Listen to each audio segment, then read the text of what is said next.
والصلاة والسلام على من لا نبي بعده أما بعد فأعوذ بالله من الشيطان الرجيم بسم الله الرحمن الرحيم سبح لله ما في السماوات وما في الأرض وهو العزيز الحكيم هو الذي أخرج الذين كفروا من أهل الكتاب من ديارهم لأول الحشر ما ظننتم أن يخرجوا وظنوا أنهم مانعتهم حصونهم من الله فأتاهم الله من حيث لم يحتسبوا وقذف في قلوبهم الرعب يخربون بيوتهم بأيديهم وأيدي المؤمنين فاعتبروا يا أولي الأبصار.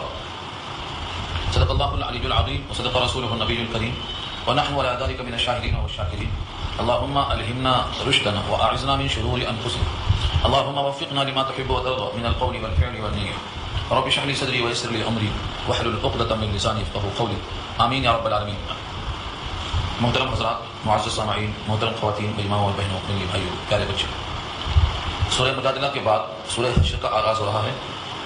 یہ سورت مدنی ہے اور 24 آیتوں پر مشتمل ہے. 3 رکوع ہیں. مدنی ہونے کے ناطے اس میں جو مضمون ہے وہ یہودیوں میں سے ایک قبیلہ ہے بنو نذیر، اس کی جلاوطنی کا تذکرہ ہے اور فتح خیبر کا تذکرہ ہے. فتح خیبر کے اسباب کا تذکرہ ہے. شروع میں نبی کریم صلی اللہ علیہ وسلم جب مدینہ تشریف لے گئے تو یہودیوں سے معاہدہ کر لیا تھا. اس معاہدے کا سب سے اہم پہلو یہ تھا کہ مدینے میں رہ کر ہم سب باہم ایک دوسرے کے ساتھ ایسا تعاون کریں کہ کوئی باہر سے حملہ کرے تو ہم اس کا مل کر دفاع کریں گے.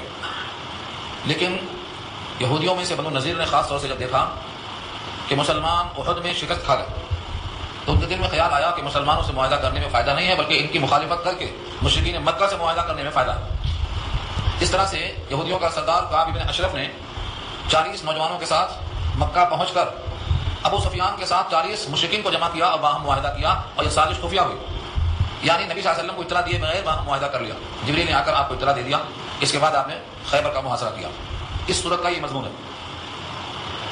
سورت کا نام سورہ حشر ہے اور حشر کے واسطے 2 لفظ استعمال ہوا ہے. ایک تو اول الحشر اور ایک دوسرا حشر ہے. اول حشر سے مراد نبی صلی اللہ علیہ وسلم کے زمانے کی جلاوطنی ہے اور دوسرے حشر سے مراد عمر فاروق رضی اللہ تعالیٰ عنہ کے دور خلافت میں پورے یہودیوں کا وہاں سے اخراج ہے ملک شام کی طرف. یہ بھی اس سورت کا مضمون ہے. سورہ حشر اس کا نام اسی واسطے ہے. یہاں حشر سے مراد محشر کا میدان نہیں ہے بلکہ یہاں حشر سے مراد ان کی جلاوطنی ہے. لفظوں کے ساتھ دیکھیے. سبح للہ، پاکی بولتے ہیں اللہ کی، پاکی بیان کرتے ہیں اللہ کی. سبح ماضی ہے، قرآن کریم میں کہیں سبح ہے کہیں یسبح ہے. یسبح مضارع جس میں حال اور مستقبل کے معنی ہیں اور سبح ماضی ہے جس میں گزرے ہوئے زمانے میں تسبیح کا تذکرہ ہے. تو مراد یہ ہے اللہ کی تسبیح ہر زمانے میں ہوتی رہتی ہے، ماضی میں بھی، حال میں بھی، مستقبل میں بھی. ما فی السماوات، جو کچھ آسمانوں میں ہے، و ما فی الارض، اور جو کچھ زمینوں میں ہے. یعنی زمین اور آسمان کی ہر مخلوق اللہ کی تسبیح میں لگی ہوئی ہے. کل لہ قانتون، سب اسی کے اطاعت گزار. اگر کوئی مخلوق ہے جو اللہ کی اطاعت سے باغی ہے تو وہ انسانوں کا وہ گروہ ہے جن کو ہم مشرکین اور کافرین میں شمار کرتے ہیں. ورنہ زمین کا ایک ایک چپا اللہ کی بندگی میں لگا ہوا ہے. وہ العزیز الحکیم میں اشارہ یہ ہے، عزیز غلبے والا اور حکیم حکمت والا. اپنے قدرت سے اگر وہ ہر ایک کو تسبیح میں لگانا چاہے تو کسی کو مجال انکار نہیں. جسے زمین اور آسمان سے کہا تھا طوعا او کرہا، اطاعت کرو، اطیعا طوعا او کرہا، خوشی سے مانو یا مجبوری سے مانو، تم دونوں کو اطاعت کرنا ہے. ان دونوں نے کہا اطعنا طائعین، ہم خوشی سے حاضر ہیں. تو مخلوق میں زمین و آسمان یہ سب اطاعت میں خوشی سے حاضر ہے. اگر کوئی مخلوق بغاوت میں ہے تو وہ وہی ہے جن کو ہم کافر اور مشرک کہتے ہیں، انسانوں کے قبیل. بس اگر غلبے سے ان کو منوانا ہوتا تو اللہ غالب ہیں، ساری کائنات کی طرح ان کو بھی مجبور کر دیتے اطاعت اور تسبیح کرنے پر. لیکن ان کا امتحان اسی میں ہے کہ ان کو ان کی مرضی پر چھوڑ دیا جائے. حکیم کا تقاضا ہے کہ اسی کو ابتلاء اور آزمائش کہیں گے کہ ان پر جبر نہ کیا جائے. هو الذی، وہی ہے جس نے اخرج، نکالا، الذین کفروا من اہل الکتاب، ان کافروں کو جو اہل کتاب میں سے ہیں. اہل کتاب میں سے یہودیوں کی 3 برانچ تھی، بنو قریظہ، بنو نذیر، بنو قینقاع. یہ تینوں یہودیوں میں سے تھے. ان میں سے جن لوگوں نے اسلام قبول نہیں کیا ان کو کافر کہا جاتا ہے اہل کتاب میں سے. یہاں انہیں کا ذکر ہے. الذین خرجوا من اہل الکتاب، الذین کفروا من اہل الکتاب، جنہوں نے کفر کیا اہل کتاب میں سے. یعنی تورات والے ہیں لیکن چونکہ تورات کا حکم نہیں مانتے ہیں لہذا انہوں نے کفر کیا. تورات کے سارے حکم میں سے سب سے اہم حکم یہ تھا کہ سید الانبیاء آئیں تو ان کا استقبال کرنا، ان کی صفات دے کر تسلیم کرنا. یہ ان کے انکار کی وجہ سے اللہ نے ان کو اہل کتاب میں سے کافر قرار دیا. من دیارہم، دیار جمع ہے دار کی، گھر. یہودیوں کا جو گھر تھا وہ خیبر کے علاقے میں تھا. بہت بڑا قلعہ تھا جس کے وہ مالک تھے اور ہتھیاروں میں اور علم و ہنر میں سب سے فائق تھے. ان کو بڑا غرور تھا کہ ہم اپنے اس قلعہ میں قلعہ بند ہو کر کے ہر ایک سے مقابلہ کر لیں گے. اللہ نے ان کو ان گھروں سے نکالا. هو الذی سے ہوا سے اشارہ اللہ کی طرف. جس اللہ نے ان کو وہ قلعہ عطا فرمایا تھا اسی اللہ نے ان کو ان کے گھروں سے نکالا. کب؟ لأول الحشر، پہلی بار قلعہ بندی کے موقع پر، پہلی ہی بار، یعنی جیسے ہی انہوں نے بدعہدی کی، نبی صلی اللہ علیہ وسلم نے ان کے خلاف محاصرے کا حکم دے دیا. ان کی بدعہدی کی مثالیں اور قلعہ کے محاصرے کا جو حکم دیا تھا اس کا ایک طویل قصہ ہے. حلفیہ جو محالفہ ہوا تھا باہم ایک دوسرے کا ساتھ دینے کے لیے، اس میں یہ بھی تھا کہ اگر کوئی آدمی ہمارے ہاتھوں سے قتل کیا جائے غلطی سے، اس کی دیت اور خون بہا 100 اونٹ دینے کی نوبت آ جائے تو سب مل کے دیں گے. چنانچہ ایک صاحب کے ہاتھوں سے ایسا ہی واقعہ پیش آیا. عمر بن امیہ زمری، یہ مسلمانوں میں سے تھے، کافروں کے ہاتھ سے چھوٹ کے بچ کے آ رہے تھے.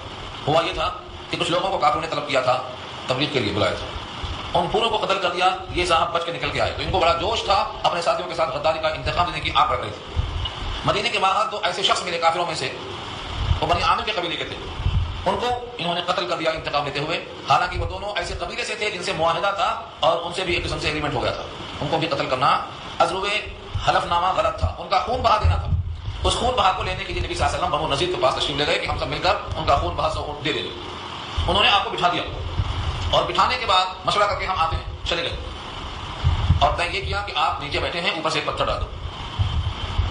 یہ پورا پروگرام بنا لیا. ایک شخص کا نام تھا جہاش، وہ اس وقت یہودیوں کے ساتھ تھا، یہودیوں میں سے تھا. اسی کے ذمہ یہ کام ہوا کہ تم پتھر گرا دینا اوپر سے. ادھر جبریل امین نے آ کر نبی صلی اللہ علیہ وسلم کو اطلاع دے دیا اور آپ وہاں سے اٹھ کے آ گئے. ان کا پلان فیل ہو گیا. لیکن اس بدعہدی کی پاداش میں نبی صلی اللہ علیہ وسلم نے حکم دے دیا کہ ان کے قلعہ کا محاصرہ کر لیا جائے. یہ قلعے کا محاصرہ احد کے بعد سن 4 ہجری کے آخر کا ہے، بعض نے 5 ہجری میں شمار کیا ہے. یہ پورا کا پورا گھیراؤ ڈال دیا. اس کی تفصیل اسی رکوع میں آگے آ رہی ہے. اللہ کی مرضی دیکھیں، پورے کے پورے یہودی بنو نذیر جلا وطن کر دیے گئے، قلعہ فتح ہو گیا، درخت کاٹ دیے گئے. لیکن وہ جو پتھر گرانے کے لیے متعین ہوا تھا، اللہ نے اس کو ایمان کی توفیق دے دیا، وہی ایک ایمان میں آیا. پورے یہودیوں میں سے صرف 2 آئے اس وقت اسلام میں. ایک یہی شخص جو پتھر گرانے پہ معمور تھا، اس نے محسوس کر لیا کہ ہمارا پلان کیوں فیل ہوا، اور ایک دوسرے کا نام آتا ہے کہ بس 2 آدمی ایمان لائے، باقی سب کو جلا وطن کر دیا گیا. دیکھیے رسول من دیارہم لاول الحشر، پہلی ہی بار اکٹھا کر کے ان کو ان کے گھروں سے نکال دیا. حالانکہ ان کا اور تمہارا سب کا گمان یہ تھا ان مضبوطیوں کو دیکھ کر کہ دیواریں بڑی مضبوط ہیں، دروازے بڑے مضبوط ہیں، آلات حرب ہیں، یہ لوگ فن میں لڑنے میں ماہر ہیں، ان کے پاس علم و بصیرت ہے، پرانے تجربہ کار ہیں. یہ سب چیزوں کو دیکھ کر تمہارا گمان یہ تھا کہ ان پر قابو پانا مشکل ہے. ما ظننتم ان یخرجوا، نہیں گمان تھا، تمہارا گمان بھی نہ تھا ان یخرجوا کہ وہ یہاں سے خروج کریں گے اور نکالے جائیں گے. وظنوا انهم مانعتهم حصولهم من الله، اور انہوں نے گمان کیا تھا کہ بے شک وہ ان کا جو قلعہ ہے ان کو روک دے گا اللہ کے مقابلے میں، کسی بھی آفت سے ان کو بچائے گا. مانعتهم، مانع رکاوٹ ڈال، حصول حصن کی جمع ہے، حصن کہتے ہیں قلعہ کو. اسی سے کتاب بھی آئی ہے حصن حصین، ایسا قلعہ جو محفوظ ہے، دعاؤں کا مجموعہ ہے وہ. تو حصول حصن کی جمع ہے قلعہ، ان کا جو قلعہ ہے وہ ان کو بچا لے گا. فاتاهم اللہ، آیا ان پر اللہ یعنی اللہ کا حکم، من حیث، ایسی جگہ سے لم یحتسبوا، جہاں سے آنے کا گمان تک نہیں تھا. مسلمانوں سے معاہدہ تھا اور مسلمانوں سے بدعت کرنے کی پاداش میں وہاں سے تحفظ کے بجائے وہیں سے سیلاب آیا، وہیں سے ان کی بدعت شروع ہوئی. گمان نہیں تھا جہاں سے وہاں سے اللہ کا عذاب آیا. وقذف فی قلوبہم الرعب، رعب تو اردو میں استعمال ہے، اللہ نے ان کے دلوں میں رعب ڈال دیا. قذف کے معنی پھینک کے مارنا، قذف اور رعب، رعب ان کے دل میں پھینک کے ڈال دیا کہ وہ سب اپنے گھروں میں بند ہو گئے، دروازہ بند کر لیا. گھر میں کب تک بند رہیں گے؟ اگر گھر میں بند رہنے سے کام چلتا تو باہر نکلتے ہی کیوں؟ باہر تو سب چیزیں موجود ہیں. اگر گھر میں پھل ہے تو کب تک رہیں گے، غلے ہیں تو کب تک رہیں گے، کب تک باہر نہیں نکلیں گے؟ پورا مہینہ محاصرہ کرنے کے واسطے آپ رک گئے، سب کے سب بند. یخربون بیوتہم بأیدی المؤمنین، بأیدیہم وأیدی المؤمنین، اپنے اپنے گھروں کو اجاڑ رہے تھے اپنے ہی ہاتھوں سے اور ایمان والوں کے ہاتھوں سے. اس کا قصہ یہ ہے کہ جب قلعہ میں بیدار ہو گئے تو انہوں نے صلح پر آمادگی ظاہر کی اور یہاں سے نکل جانے کا حضور نے حکم دیا تھا. اس حکم کو انہوں نے تسلیم کر لیا، جتنا سامان لے جا سکتے ہو لے جاؤ، مگر یہاں چلے جاؤ. اب اس دنیا کی زمین تو لے کر بھاگ نہیں سکتے، دیواریں لے کر نہیں بھاگ سکتے، لیکن جو لکڑیاں قیمتی قیمتی لکڑیاں تھیں، گھروں کی کڑیاں تھیں، دروازے تھے، کھڑکیاں تھیں، وہ سب اکھاڑ اکھاڑ کے اونٹ پر لاد کر جانے کی فکر میں. تو اپنے ہی ہاتھوں اپنے ہی گھروں کو اکھاڑ رہے. یخربون خرابہ کر رہے تھے، یعنی اپنے ہی گھروں کو کھنڈرات بنا رہے تھے. یخربون بیوتہم، اپنے اپنے گھروں کو، بیوت بیت کی جمع گھر، بأیدیہم اپنے ہی ہاتھوں، وأیدی المؤمنین، اب جو کچھ بچا کچا تھا وہ ایمان والوں کے ہاتھوں. اس پورے واقعے کو بتایا. فاعتبروا یا اولي الابصار، فاعتبروا عبرت حاصل کر لو اے عقل مندو، فاعتبروا عبرت حاصل کرو اے دانش مندو، اے بصارت والو، دل کی آنکھ والو. یا اولی مانے والے، ابصار بصر کی جمع ہے نگاہ والے، جن کی نگاہ جاتی ہو ایسے واقعات پر عبرت کی نگاہ پاڑ کر اپنے آپ کو دیکھ لو. اتنی آسانی سے قلعہ فتح نہیں ہوا تھا. باہر 1 مہینہ تک محاصرہ کیا گیا اور ان کو تڑپانے کے لیے باہر جو ان کے باغات تھے ان کو جلانا اور کاٹنا بھی شروع کیا تماموں نے، تاکہ یہ اپنے باغات کے لیے تڑپ کر باہر نکلیں. لیکن ان کے اندر بزدلی تھی، ہے اور آج بھی ہے اور آئندہ بھی رہے گی. یہ مقابلہ کرنے میں دو بدو کبھی نہیں سامنے آئے زندگی تاریخ میں. یا تو کسی دیوار کے آڑ میں رہیں گے, کسی بڑی چھاؤنی کے آڑ میں رہیں گے, کسی کے سہارے میں رہیں گے. براہ راست مردانہ وار جنگی جنون ان کے پاس نہیں ہے, یہ بزدل ہے.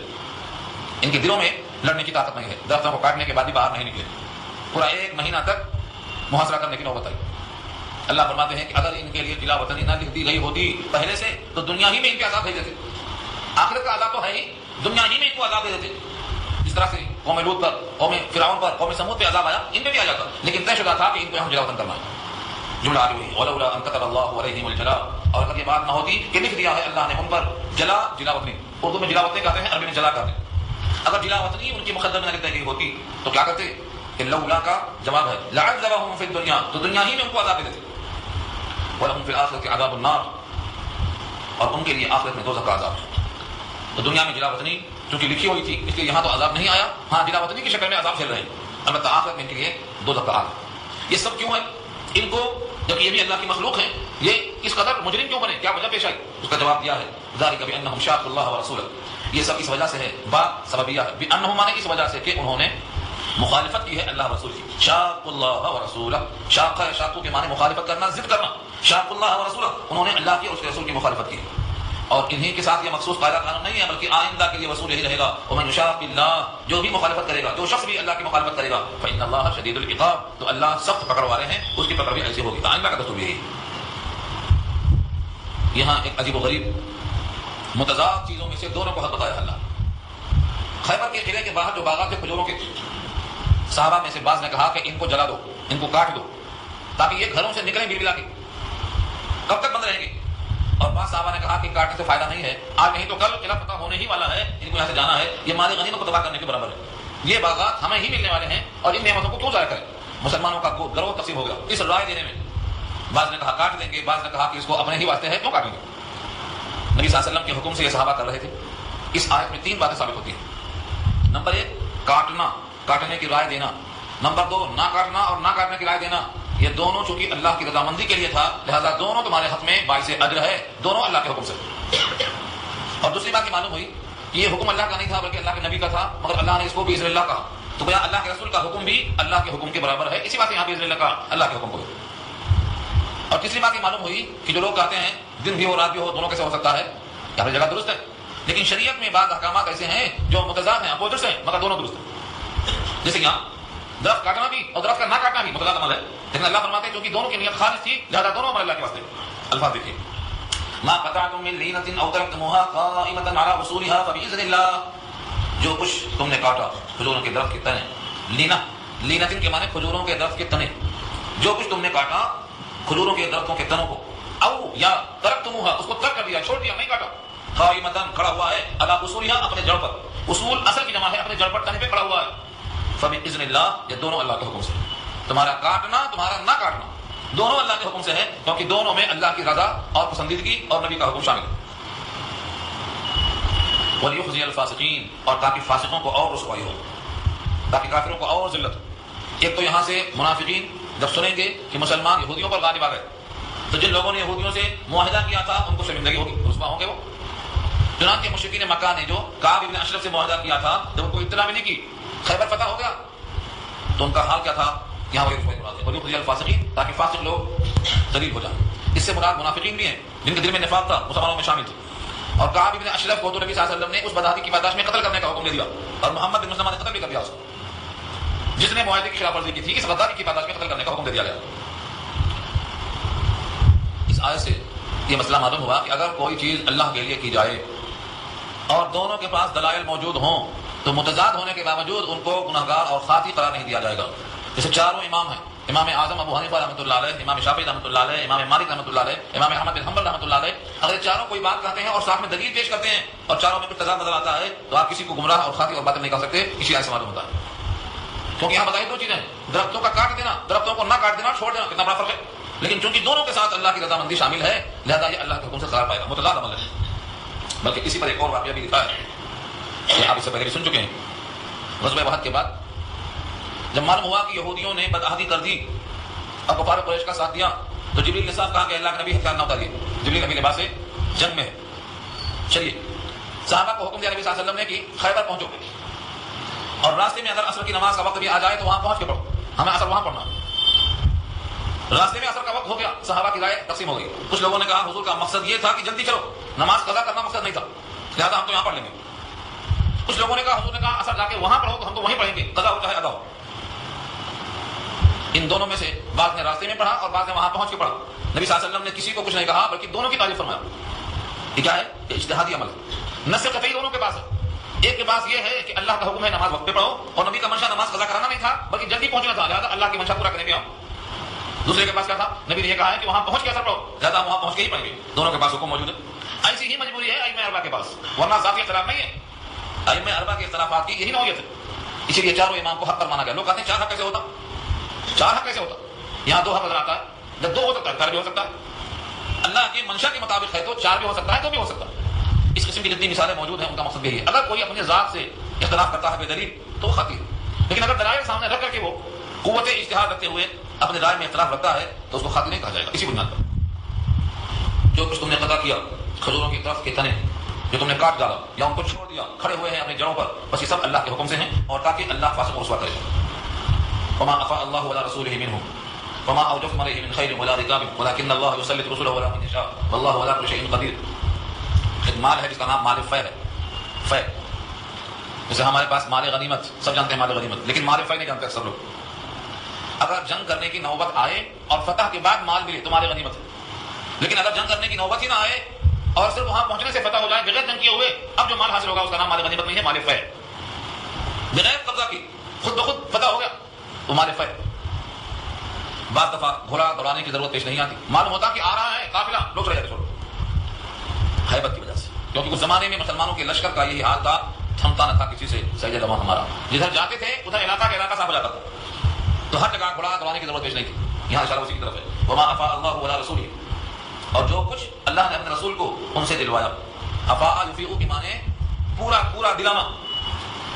فما اوجفتم علیہ من خیر, جو تم نے اس پر نہ گھوڑے دوڑائے, ولا رکاب, نہ اونٹ دوڑائے, ولكن اللہ یسلط رسلہ علی من یشاء, لیکن اللہ تعالیٰ اپنے رسولوں کو جس پر چاہتا ہے مسلط کر دیتا ہے, اس کی شان ہے. واللہ علی کل شیء قدیر, اللہ ہر شے پہ قادر ہے, اس کی قدرت ہے. تو مال فے میں سے جو حصہ آتا ہے یہ بلا گھوڑا دوڑائے, بلا اونٹ دوڑائے, بس اللہ نے روک ڈال دیا, سرنڈر ہو گئے.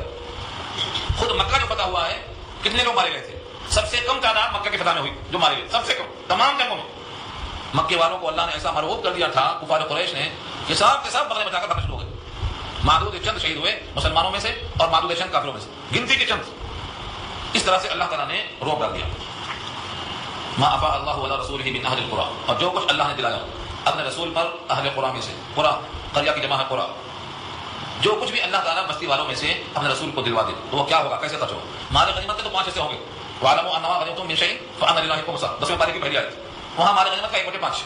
لیکن یہاں جو مال فے ہے جس پر کوئی گھوڑا دوڑانے کی ضرورت پیش نہیں آئی, جس کو اللہ نے دلوا دیا اپنے رسول کو روک ڈال کر, اس کے لیے مسئلہ بتایا اللہ نے کہ کہاں خرچ ہوگا. فرمایا فَلِلَّهِ, نمبر 1 اللہ کے لیے, وَلِلرَّسُولِ, نمبر 2 رسول کے لیے, وَلِذِي الْقُرْبَىٰ, قرابت داروں کے لیے یعنی نبی کے قرابت دار, والیتامیٰ, یتیموں کے لیے, والمساکین, مسکینوں کے لیے, وابن السبیل, مسافروں کے لیے. اتنے لوگوں کا یہ حق ہے. ظاہر یہ ہے کہ اللہ کا حق اللہ کو بھیجنا نہیں ہے. اللہ کا حق لگانے کا مطلب یہ ہے کہ چونکہ اللہ نے اپنے فضل و کرم سے نبی کو غلبہ دلایا ہے, لہذا پہلا حق تو بنتا اللہ کا ہے, لہذا اللہ کے حکم کے مطابق نبی کی بات مان لو, اور نبی جس کو دینا چاہے دینے دو, کسی کو اعتراض نہ ہو. اللہ کا ہے یعنی حق تو اللہ کا ہے, جب اللہ کا حق ہے تو اللہ کے رسول فیصلہ کر مان لو. تو نمبر 1 حق اللہ کا, وللرسول, نمبر 2 رسول, ولذی القربیٰ, اور نمبر 3 نبی کے قرابت داروں کا, والیتامیٰ, یتیموں کا, اور مسکینوں کا, اور مسافروں کا. ان تمام کو کیوں دینا دیا ہے اللہ نے رسول کو, ان سب کو کیوں دیا جائے؟ تاکہ, دے مانے تاکہ, اس کو ہم کہتے ہیں ریزن بتانا. آخر ان کو کیوں دیا جائے؟ کہ تاکہ لا یکون دولۃ بین الاغنیاء منکم, تاکہ نہ ہو جائے دولت تم میں سے مالداروں کے درمیان, یعنی مال فے بھی مالداروں میں گھوم کے نہ رہ جائے. اس لیے یتیموں کو, مسکینوں کو, محتاجوں کو, مسافروں کو, سب کو دینا تقسیم کیا تاکہ پھر مالداروں میں سے آئی اور مالداروں میں رہ گئی. ایسا نہ ہونے پائے بلکہ جہاں پر نہیں تھی وہاں پہنچے. یعنی رکاز, مال کو خزانہ بننے سے روکنا.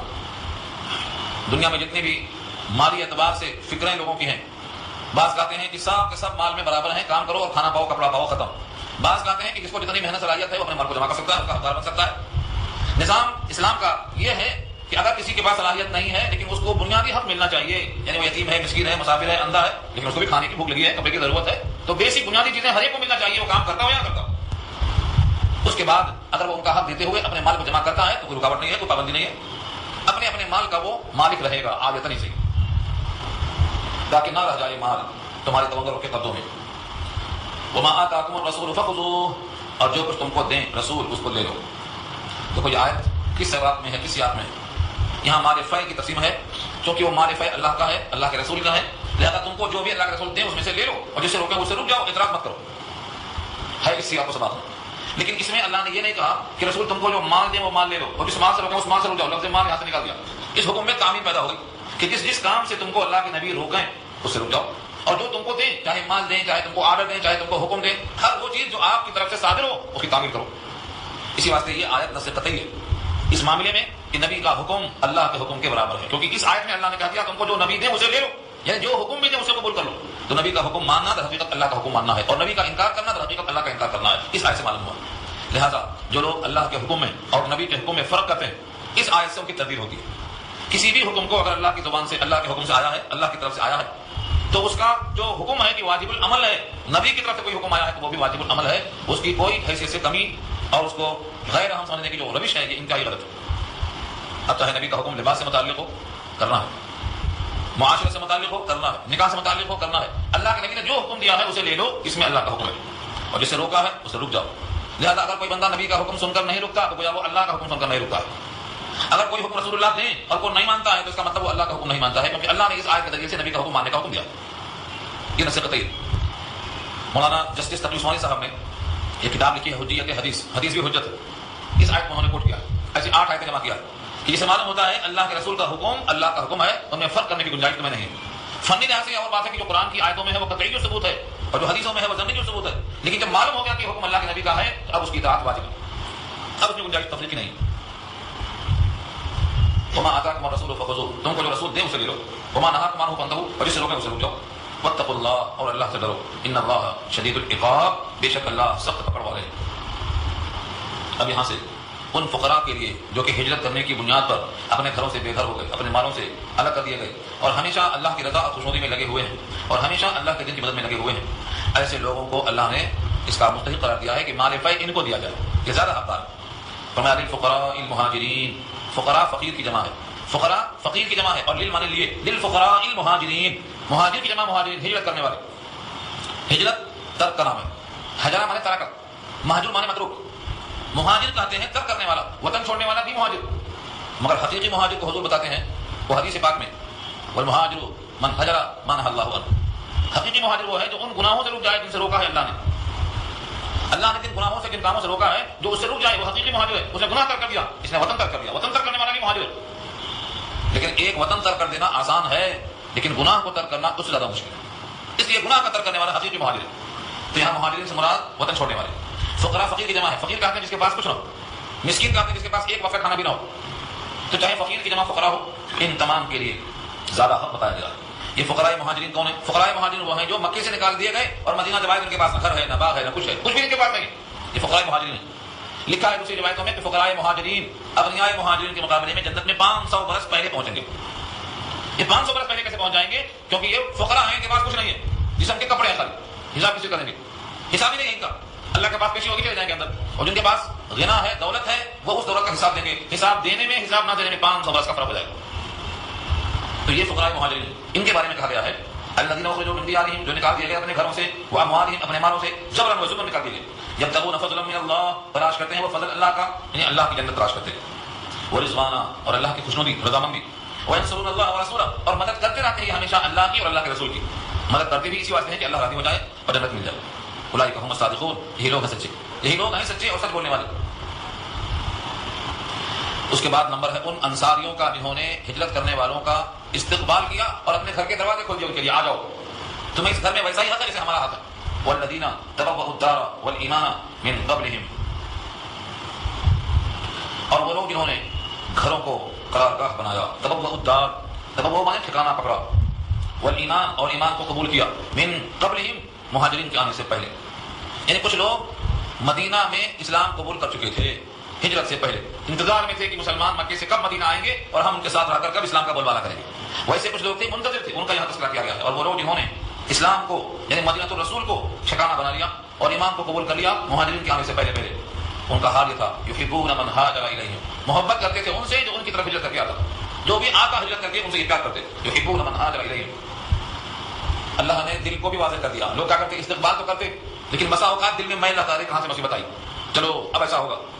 اس قسم کو بھی اللہ نے گواہی دے دیا ولا یجدون فی صدورہم حاجۃ مما اوتوا, اور نہیں پاتے وہ اپنے اپنے سینوں میں کوئی حاجت کوئی رشک اس چیز کے متعلق جو دیے جاتے. یعنی اگر اللہ کے نبی ان پر کچھ قربانیاں دیکھ کر کے انعام دیتے تو ان کو کبھی رشک نہیں آتا کہ ہم کو نہیں دیا گیا ان کو دیا گیا. محنت ہم نے کی, ٹھکانہ ہم نے دیا لیکن ان کو دیا گیا, کبھی بھی اپنے دل میں وہ رشک نہیں لاتے. یہ ترجمہ حاجت کا, اپنے دلوں میں کوئی رشک نہیں پاتے. وَيُؤْثِرُونَ عَلَىٰ أَنفُسِهِمْ, اور وہ ایثار کرتے اپنے اپنی جانوں پر. وَلَوْ كَانَ بِهِمْ خَصَاصَةٌ, اگرچہ ہے ان کے ساتھ فاقہ. خصاصہ مانے حالت خستہ ہے, فاقہ ہے, خود فکر مند ہے, اس کے باوجود اپنے اوپر ان مہاجرین کو ترجیح دیا کرتے ہیں. یہ بات آسان نہیں, بہت مشکل کام ہے. ایک واقعہ میں آپ کو سنایا تھا, نبی کریم صلی اللہ علیہ وسلم نے مہاجرین کو اور انصار کو ان تقسیم کے موقع پر یہ خیال کیا جب مکہ فتح ہو گیا, اس کے بعد قبیلہ ثقیف اور قبیلہ حوازن 9 ہجری میں فتح ہو گیا, تو ابھی جو مکہ فتح ہونے تک کافر تھے وہ مسلمان جب ہو چکے ہیں, بالکل ایک سال ہوا اسلام آئے ہوئے, ان کو حضور نے خوب نوازا. انصاریوں میں سے کچھ نوجوانوں کی زبان سے نکل گیا کہ جن کی ابھی زمانے کفر کی حالت ایک سال پہلے تھی اور ہماری تلواریں ان کے خون سے رنگین تھی, اب وہ ان کو دیا جا رہا ہے اور ہم کو نہیں دیا گیا. کسی ایک کی طرف سے آواز آئی, نبی صلی اللہ علیہ وسلم تک یہ بات پہنچی. آپ نے کہا سب انصار کو جمع کیا جائے, اس میں کوئی مہاجر نہ ہو, انصار کو جمع کیا جائے. پھر نبی صلی اللہ علیہ وسلم نے اللہ کی حمد و ثنا کی اور کہا یہ سچ ہے کہ تم نے ہمارا استقبال کیا, ہمیں بنا دیا, ٹھکانہ دیا. تم ہماری اٹیچی ہو, ہم جہاں اپنے کپڑے رکھتے ہیں, تم ہمارا میدا ہو جس میں ہم کھانا کھاتے ہیں, تم ہمارے پاس سب کچھ ہو, یہ سب صحیح ہے. کیا تم میں سے بعض نوجوانوں نے ایسا کہا ہے؟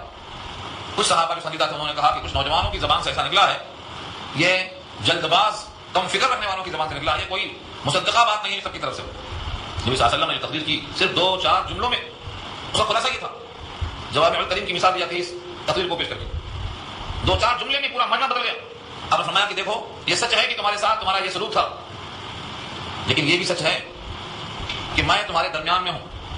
کیا تم اس پر راضی نہیں ہو کہ یہ سب کے سب جتنے لوگ ہیں مہاجرین, یہ اپنے اپنے ساتھ مال لے کر لوٹیں, جو دنیا کا میل ہے یہ مال لے کر لوٹیں, اب تم اپنے ساتھ رسول اللہ کو لے کر لوٹو. سب کے سب انصار ہونے لگے اور سب نے کہا کہ ہم اس پر راضی ہیں.